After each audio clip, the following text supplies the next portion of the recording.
Those of you who don't know what that is, that's the dog that finds things that blow up. TNT, C4, nitrodynamite, water gel, smokeless powder, sheet explosives, Semtex. These are things that, like the Boston bombing, had they had dogs out there at that particular time, they would have found those explosives.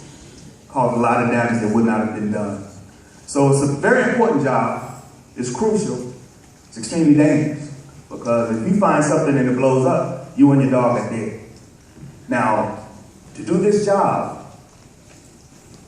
I had to go down to Lackland, Texas, to the Air Force Base, where I trained for 3 months to help the dog do this job. The dog doesn't need to help find it, but he needs someone sometimes to direct them where something may be. What we call an area sensitive to where you may hide something, a productive area. Dogs, we have that. And Lackland, they have over 1,000 dogs there who are training continuously to do this one job. And they can find over 16 different variations of explosive odor.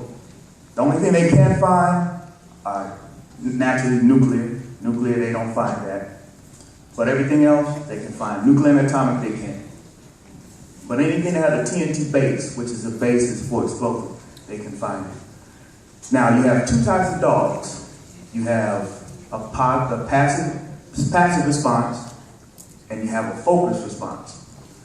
A passive response means that if a dog finds an odor, he smells this guy, and he sits down. That's it. That's a positive response. Focused response is he sits and he goes, got you. He don't take his eyes off of that explosive. Wherever that concentration of odor is, and they look for the strongest concentration of odor. So they're not too far away from it. So when they do find it, I can notify the guys from EOD, which is Explosive Ordnance Detection. That's a unit that comes out, and they defuse bombs. Sometimes you've seen them on TV, they use a robot. Their robot comes out, takes the bomb, and they blow it up. Usually they blow it up, they don't want to take a lot of time, at least in this country. They don't want to take time to messing with fuses and levers and wires. They don't do that. They just take it and they blow it up. They detonate it.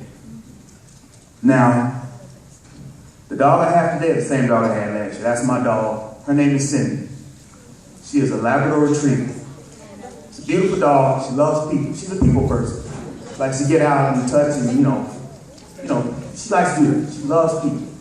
She doesn't have any people she doesn't like. Everybody's a friend. They're just, even strangers, just friends you haven't met yet. You guys are gonna be watching her work in here. She's gonna go around, and all I ask is that you refrain from touching her while she's working. Whenever you see a dog that's a working dog, whether it's bomb dog, aggressive patrol dog, seeing eye dog, these are dogs that work.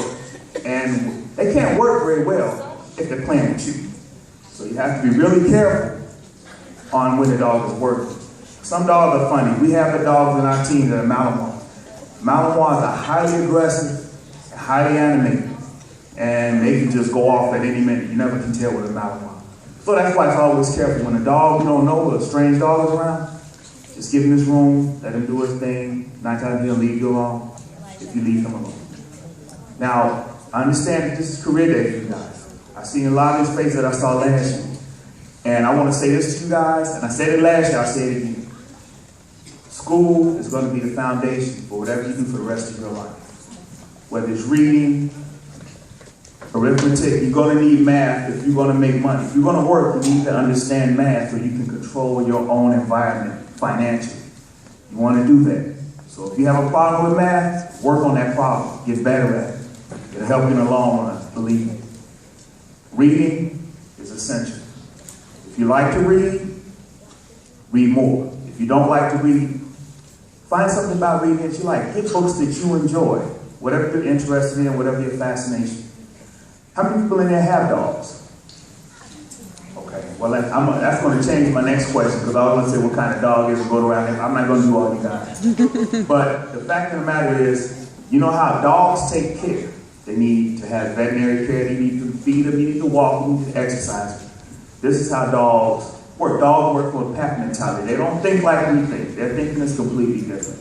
They live in the moment, and if you want to correct the dog does something he shouldn't do. You don't correct them later, because now he doesn't know what you're doing for. You got to correct them right away. And with bomb dogs that we work with, we don't do hard corrections because we don't want to break the dog and have the dog shut down. Now, I told you about the responses, a passive response and a focused response. And when a dog finds something and they alert on something and they make one of those responses, but nothing's there, we call that an NPR. That's a non-productive time and distance. And what that means is this. If I start working the dog right here, and I work around this whole room, maybe if this room was twice this size, by the time the dog got way over here, and he hadn't found anything, he's like, well, I'm just going to sit and see if I can get rewarded anyway. The reward is this. This is my dog's reward. She loves this. She goes crazy when she sees me. She goes nuts. But this is her reward. When she gets something, pow, throw it. She loves it. It motivates her to do her job better. Because as long as she can get this, she'll work. But sometimes she tries to cheat. She tries to get a reward when she hasn't found anything. We call that an NPR. We don't want that. So K-9 handlers who work with explosive dogs are constantly working on eliminating NPRs. We don't want that in the program because every year we have to do an evaluation. Guys, trainers come down from Lackland, Texas, and they come and they evaluate us in 6 different areas to see how well our dogs work and if they are up to standards. If they're not, you lose your dog.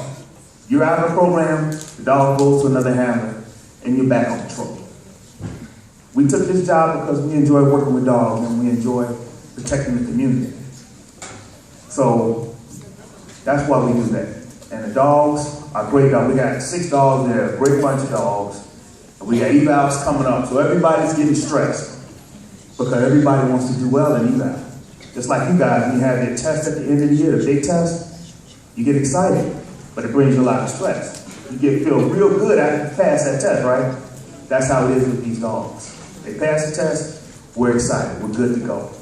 We can go another year, work on some more problems. Because once you fix one problem, something else comes up. If you're really good at math, you're probably lacking somewhere else. But it's always good to have a good base so you can be well-rounded.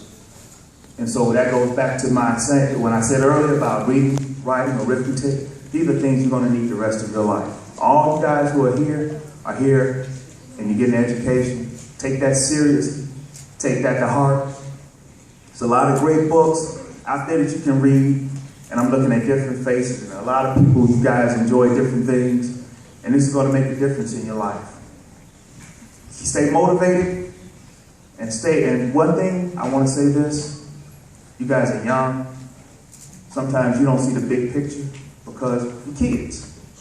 We don't expect it to. That's why you got parents who are trying to help mold you so you can see what direction you really want to go in. I heard some guys who want to be Navy SEALs. Man, that's a rough one, man. I was in the Air Force. Navy SEAL, that's a rough job. So I want you guys to take that seriously.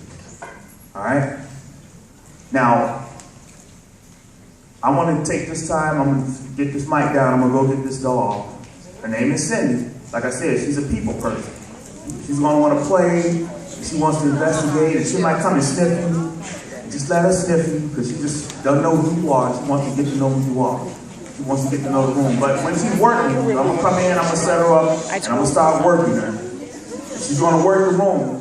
And if I come close to you, just let me go by, let the dog work, because she will be working. Is that good? Everybody ready for that? Okay, I'm going to get on that thing. Give me a few minutes to go get this.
Okay, we are listening. We are quietly watching as the investigation continues.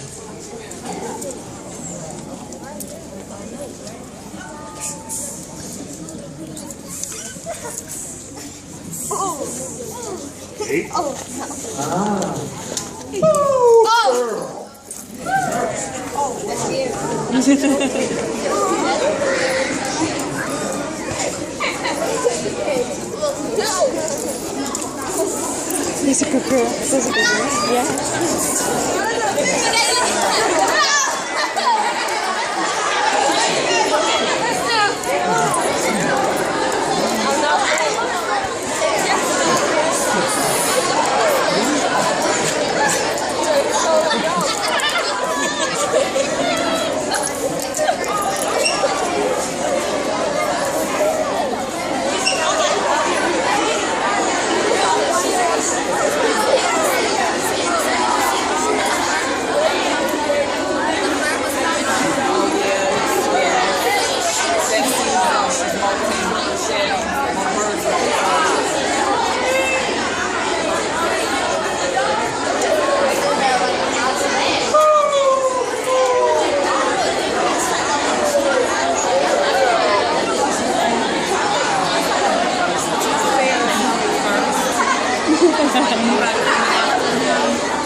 Alright guys, she found all three. One was TNT, one was nitro dynamite, and one was smokeless powder, chlorine. She found them all, and one of the things that motivates the dogs, they're just dogs. Born for this, got a great nose. It also just, a lot of guys say, they say, oh, it's not a shepherd. That's a lot of dogs they use. Labs are good for smelling things. Shepherds are good for when you do takedowns. Although we use shepherds, we got a couple of shepherds in our program. And we got a couple of Malinois who are good for takedowns too. But just so to show that there's a lot of different dogs that can do this job. So I hope everybody's happy with the presentation. I'll be coming around and get my aids up. I'm gonna take them back first. All right, thanks guys for having me.